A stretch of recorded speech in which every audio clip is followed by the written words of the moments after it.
Did you ever imagine that the notorious oil magnate John D. Rockefeller was a silent benefactor behind the rise of many historically Black colleges and universities? Yes, it's true.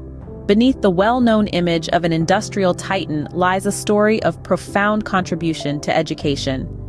Now, let's take a step back in time to the late 19th century.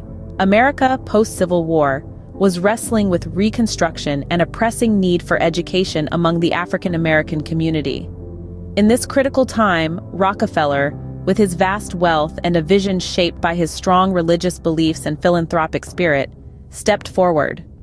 One of his most significant contributions was to Spelman College, a prestigious women's college based in Atlanta, Georgia.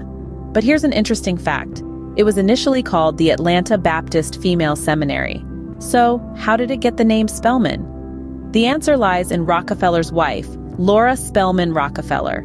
An ardent abolitionist, she, along with her family, were staunch supporters of social justice. To honor her and her family's commitment, the college was renamed Spelman. A touching tribute indeed. But the story doesn't end there. Rockefeller's influence reached far beyond just one institution. Morehouse College, Howard University, Tuskegee Institute, all these esteemed HBCUs were beneficiaries of his generosity. His contributions laid the groundwork, both literally and metaphorically, for generations of African American scholars. It's a narrative seldom told, a narrative of a man known for his capitalist ventures, silently fueling the educational aspirations of thousands of African Americans during a time of immense social change. So the next time the name Rockefeller comes up, remember this lesser-known yet impactful part of his legacy. His contributions to HBCUs stand as testament to the power of philanthropy in shaping futures and altering destinies.